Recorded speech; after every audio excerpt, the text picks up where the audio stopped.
This is Isaac from SKOOLIANA, and we are going to interview David and Shelby from Aimless Travels, tell their story, and show you their build. Let's go. Let's get it.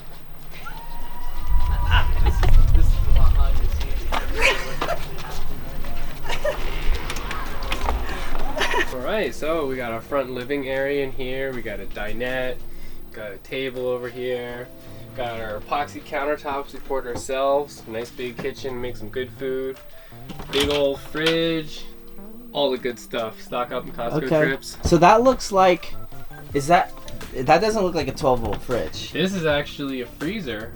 It's been converted to a fridge. It's got a mechanical thermostat, so it just sips on the power, and big old thick walls, so super insulated. How did you figure out how to do that conversion?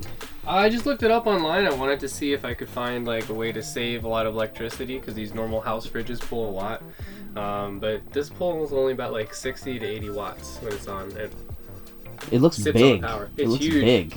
It's huge. We can really fit. I think it's about 8 cubic feet. Wow. Yeah. Cool. So over here we got a propane stove.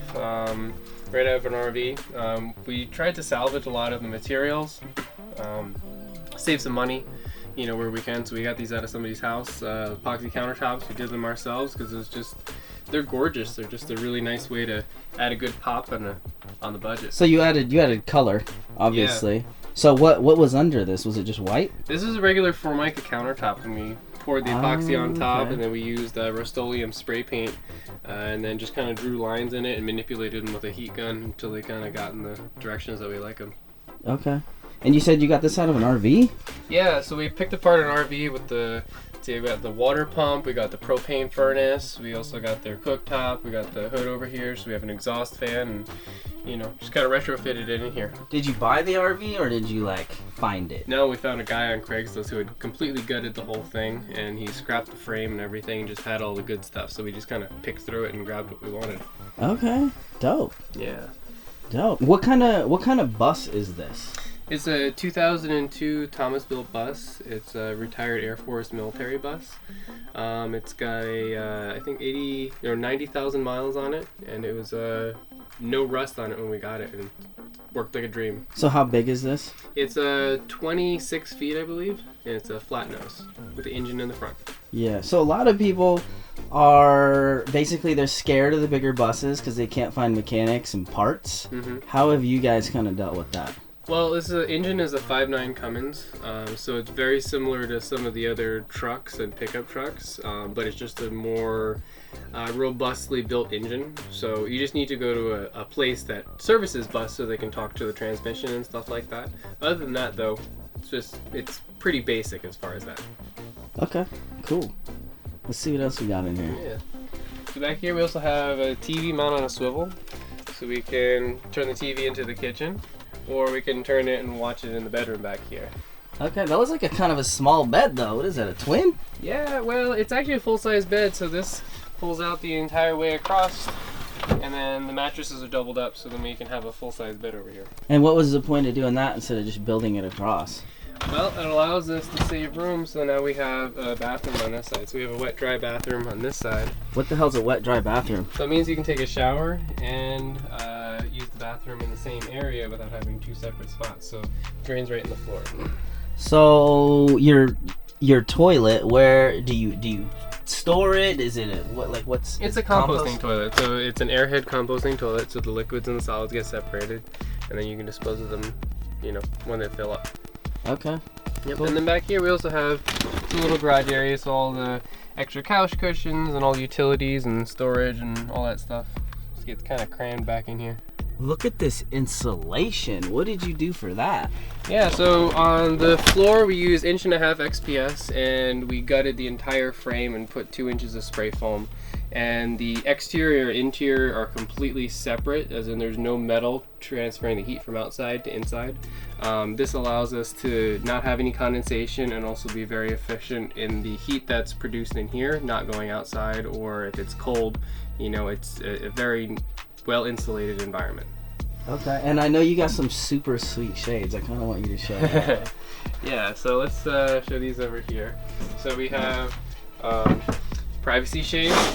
These go up here, and they stay all the way at the top with magnets, and then like there, and then we have blackout shades that slide up. And they're a 3-layer design. There's a layer of a Reflectix in between the layer of privacy glass, and then there's the Luan shade on the outside.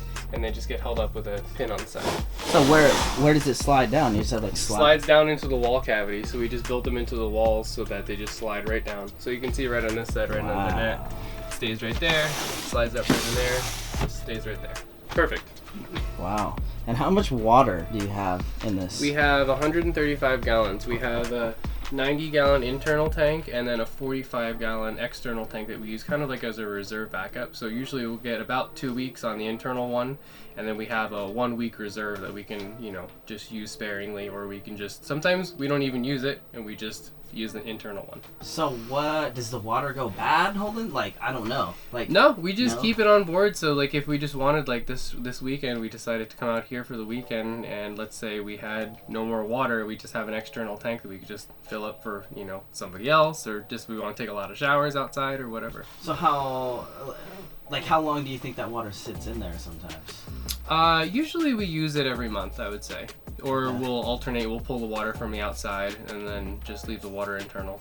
Can you switch it to the... Oh yeah, we can pull or drain from each one independently. Okay, that brings me to my next question. Like, this build's pretty crazy. So, like, did you have construction experience before starting this? Mm-hmm. Yeah, so I did a lot of construction and renovation before that. But previously, I just liked tinkering around with a lot of things when I was younger. I built an Xbox in a suitcase. It was when the first Xbox came out, so they didn't have anything. It just used a regular computer monitor screen, and I just built it into like this, kind of like a hard Pelican case, and the CD tray would come out the side. I just liked tinkering with stuff, really. And so when it came to this, you get older, you start doing bigger projects, and this was just naturally one of the next things that we tried to do, and I enjoyed every minute of it, researching, designing it, building it, and it's awesome. How long from buying the bus to completion was that? So we took about 10 months. So we bought the bus back in November 2018. So she was in Charlotte. She was actually used on a U.S. Air Force base in Georgia. So we knew that she was really well maintained. They took care of her. She had a clean bill of health that they just got. So we shipped it back home to New Jersey. And yeah, we renovated her almost full-time. He quit his job about 6 months in, and then he renovated it completely full-time, and I kind of was just there. I worked 2 jobs, and I just kind of came in and helped and painted and did a lot of the touch-ups and a lot of the finishing touches and stuff that do make a little bit of a difference. So this isn't actually a school bus, or was it at one point? So it was never a school bus. It was just used on the U.S. Air Force Base, I believe, as like just a transport vehicle. We even actually have the dog tags for it, which is pretty sweet. So were these windows? Yeah. Like so that's stock. Yeah. So all these windows already came with it. They went all the way back, Yeah. but we actually replaced some of them. Wow. Dog tags from Yeah. Wow.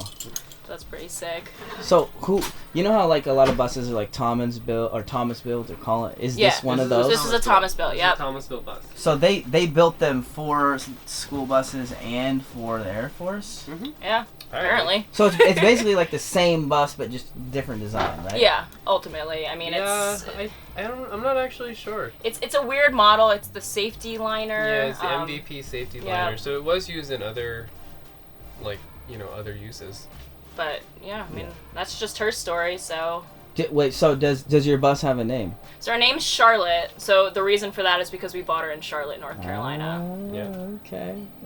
Yeah. Some school buses are kind of short. Did you do a roof raise, or was this just taller? No. So this is exactly how it came with. We got really lucky because we did not really look into that. So we flew out to North Carolina and we just kind of lucked out with the ceiling height that we got, because the problem with a lot of schoolies is that they are a little bit on the shorter side, so sometimes you're almost forced, especially if you're over 6 feet, to, have to do a roof raise. So we lucked out with that we have no issues in here. I knew that I was looking for a specific height, though. I knew that there was ones that were like maybe 5'5", and I wasn't interested in that. So when I think the existing height might have been 6'2" when we first started, but then you have to count insulation, like the floor is thicker, the ceiling's thicker, and all that stuff. So, but I was very space conscious. Like I tried to use like the thinnest materials that I can, and even just the way that I engineered the support structure. I wanted to make sure that it was well insulated, but I also wanted to make sure that it was strong and also very thin without just putting like 2x4s everywhere. So I saved a lot of ceiling and floor height, you know, by doing that and trying to be very careful with it. And at the same time, like I'm 5'11" and I still have, you know, a bit of space here, which is a good bit. You know, a lot of other buses that I see, they're just kind of like this, and you put 2 inches on the floor. You know, we went by with 1.5 inches, and then we even laid like the radiant heat inside the flooring to save even height on top of that. We used, I think, 5/8 instead of 3/4 flooring. You know, just like every single tiny 1/16, 1/8 of an inch really helps in the overall height. So what you just talked about radiant, like what kind of heat systems do you have in here? So we have a diesel heater in the front, and we have a propane air heater for the back, and we have radiant heat in the floors. Jeez. Yep. So what, your propane tanks are outside, or? Yeah, so we carry 4 20-pound propane tanks, and during the winter it can last us for an entire month just running the radiant heat like full time. During the summer, like we'll probably do the 4 tanks for almost the entire summer. So during the winter we use a lot because of the propane furnace, and then the radiant heat is also ran off of a 6-gallon RV propane hot water heater. Wow. How long have you guys been in this now? I think this month it's going to be 10 months. Yeah. Yep. And you guys have been on the road for 10 months, Yeah. right? Yep. Full time. Yep. So as soon as we were done, we left basically. Didn't really. We actually finished some of the projects on the road. Yeah. And where did you say you started from? It was New Jersey? New Jersey. Yep. Central Jersey. Where did you build it in New Jersey? We had a friend's backyard. we have a very, very generous friend's house Wow. in Alpin, New Jersey that lent us his property pretty much for 10 months. Yeah. We had all of our build tools there. It was amazing. Built out an really entire great. mobile workshop out there, and had like, you know, I would just go out like on junk day practically and just like look for things that I could use for boxes to store stuff in outside, or like, you know, tables, whatever it was, scraps of wood, just to kind of like build the stuff, just to stay on the budget, you know, as opposed to just buying all that extra stuff. And it was great. It was fantastic. Yeah. So this is a pretty crazy... I mean, I guess it's not crazy to people who do it, but like to some people this seems like a crazy idea to do it. Right. So like was there a moment or an account or a person, or like what really made you decide to do this? You have some accounts you really like. You know? Yeah, I have some accounts that I follow that I really like now, but I'm trying to think at the time what really got me into it. I think it really goes back to just always wanting to do something a little bit different and kind of being able to go against the norm, but on my own terms. And when I saw that people lived out of their car, I was like, well, that's cool, it's comfortable, it's a different way of doing it, and it's also really cheap. And then I saw people doing buses, and that kind of was when it clicked, because I started seeing the buses as like this, it was almost like a tank. Like, you know, they're so robustly built, you can just bolt anything you can think of on it. You know, the engines are super robust, they're meant to carry a lot of weight, you know, so it started, you know, turning, and you like, you know, even like with a tiny home trailer, there's a lot of weight restrictions still. With these, man, shoot, I built the entire inside at a 3/4 ply, you know, I have a full tile bathroom, 130 gallons of water. I mean, you start doing the math, it adds up in the weight. And I mean, you could just, if you could think it, you could build it, and then you don't have to really worry about the weight side of it. You could just build it so it's strong and it's gonna last. And I was like, this is awesome. So like, and I get to live in it. And I was like, this is cool. So that's why you picked a bus over a van? Yeah, that's part of the reason, and also the price point too. So we were trying to keep it, I mean, part of the reason that I wanted to do this was I wanted to kind of like live on my own. I was living with my parents at the time. But it was the whole idea of paying for rent. It didn't really make sense, because it was like, you know, where we lived was $1,000 a month, say, you know, and it was, I basically took that amount of money for a year, I put it into a bus, we split it, and I've got something that now I don't need to pay for every month. I haven't paid a cent in water, utilities, like all that stuff, and I get to live this life, and it's amazing.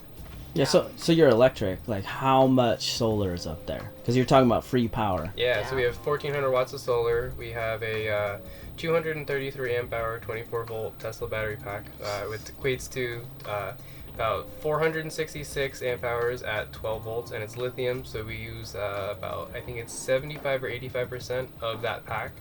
So it's a lot of juice. We basically built it for wintertime use, so that's why there's so much solar. During the winter, you don't get a lot of sun, so you maximize every single watt out of that. And then we have about approximately 3 days of battery without having to really recharge from the sun. We can also supplement it with the generator. That was the main reason for all that solar. It's great for the summer because you build it for the time where there's not a lot of sun. The rest of the year, there's lots. We can run the AC on it all day. She runs her curling iron on it, no problem. And I mean, the thing's fully juiced up. Watch the TV, binge watch whatever TV series. It's great. Yeah. So how, like, if somebody looking at this bus, like, it looks super good. So, like, what did, if somebody was going to do this and build it by themselves, like, what did this cost? The whole entire build out, including the vehicle, was about $35,000 to $38,000. Okay, so about 38. Yeah. Which, that's buying a brand new Sprinter with nothing in it. That's... Yeah, well, no, so the bus was about $5,000. Okay. And then the rest was all build materials. But I mean, you name it, this thing's got it in it. It's got an awful lot of, check boxes on it, and it's got, big roof deck, lots of solar, huge kitchen, multiple, sleeping areas, bathroom, AC, I mean... And it's not like our budget, it's not like we spent that much and we didn't get everything that we were looking for, but, yeah, just a lot of time and energy, and we just really built something that we absolutely love. We can take it to, like, negative temperatures and we could be perfectly fine, and especially with the Chinese diesel heaters, they're amazing. So... yeah, I mean, it's been great. What do you... Okay, so you said you've been on the road for 10 months. Some people live off savings. Some people have jobs on the road. I know a lot of people are thinking about doing this, but they're like, how do they make money?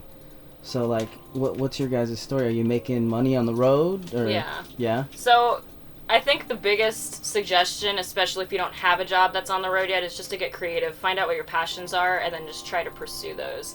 So before I left, I was working as a full-time writer.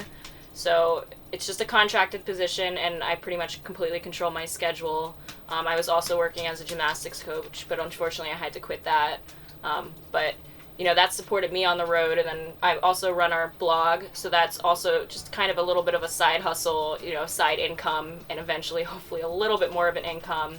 And then his story is a little bit different in terms of work. So I used to do web development. I done it for the last 10 years, building privately on clients, and I worked a 9 to 5 after that, and it was good. Money was good, but it was just something that I didn't feel like it gave me the freedom that I really wanted to be able to do for the rest of my life. I felt like I was a slave to my job, and job was good, but the lifestyle that accompanied wasn't good, because it was a revolving cycle of make money and spend the money because you're not happy with your life. And when I had this opportunity, I dropped everything and basically took it. About, I think, 6 to 8 months after I bought the bus, I ended up quitting my full-time job, finishing up the build, and then leaving. And for over a year, I was unemployed. I was trying to just find anything. I was trying to look for website jobs, but when you're on the road, it's kind of difficult sometimes. And recently, I started doing conversions and builds for other people, and I've absolutely loved it, because once I finished this, and I kind of recovered, I wanted to do it more, but there wasn't the budget for it anymore, because we had already spent some of our savings on this, and I had not worked for a long time. But now I get to do this for other people and really help to see their dreams and their visions just like mine, but in their own way. Just, I'm able to help them. It's great. Yeah. So we're in Oregon hanging out. We met you here, and we've been doing some cool stuff. Do you guys have plans for where you're headed next, or are you just figuring it out? We kind of just go where the road takes us, really. I mean, like, we have some plans. Second week of July, we're going to go up to Glacier. But besides that, we're just going with the flow. We really want to do a Baja trip, maybe to the Florida Keys. We definitely want to do Canada once the borders open up. But right now, just wherever the road takes us, really. And that's the beauty of it. There's a reason that we're called Aimless Travels. We're just traveling aimlessly, and we're really enjoying it right now, And as long as we're able to kind of sustain this lifestyle and support ourselves and, feel like our lives are still moving forward while we're enjoying this, then, why stop? Yeah. Is there anything you want to tell, like, somebody, like, say you guys, before you actually started, before you started researching, before you started building, is there any insight or anything you'd want to tell people that might help them or guide them or anything like that? You get what I'm saying. For mine, it's definitely don't set your expectations too high, because we went over budget, over timeline. Like, we didn't, like, I set this really, we set this budget timeline. We want it to stay to it to a Q, and then it winds up not working out at all, and then you just kind of get stressed. So just kind of making sure you take your time with your build, do the little details, put the insulation in, you know, put the ceiling, you know, it depends on what your needs are, but take the extra time. Don't worry about everything unless you really have like a set timeline and everything, because it'll all work out and it's definitely not worth the stress. I would say just go for it. Yeah. Yeah. If you're thinking about doing it, Just you know, send it. like, That's what I do, bro. Just send it. You know, like if you're thinking about doing this and this lifestyle looks like something that appeals to you, you know, definitely just go for it, because a lot of people just spend the rest of their life wishing that they do it, and you know, if you can actually make it happen, you know, make it happen. Don't make excuses, just do it. Yeah. Nice. Cool. So if people fall in love with you and want to just follow your every move and see everything you got, what do you guys got, and where can they find you at? Okay, so our biggest one is definitely our blog. So I'm currently in the process of just completely making an all-inclusive blog of everything like nomadic lifestyle, whether it's, you know, showcasing beautiful buses, beautiful vans, everything about the lifestyle, how we built our solar system, how much water we have, like everything, you name it. That's our biggest one. And then you can also follow us on Instagram, so it's Aimless Travels. You can also follow us on Facebook, which is also Aimless Travels. Well, you said the blog, so like Our blog's aimlesstravels.com. There it is. There it is. There it is. Everything's Aimless Travels. Just type it in, Aimless Travels. And they'll come up. Yep. That's right. Cool. David and Shelby, thank you so much for, I don't know, helping inspire other people and telling your story. It's really cool. Well, thank you. We love to share our story and just encourage others to do this, because this lifestyle is so worth it. Cool. Everyone can make it happen. Doesn't matter your budget. Like, anyone can make this happen. You just really gotta go for it. Cool. So I'm gonna attach some links in their stuff. Go follow them. They're super cool. Thanks for hanging out. Bye. Thanks for having us. Bye.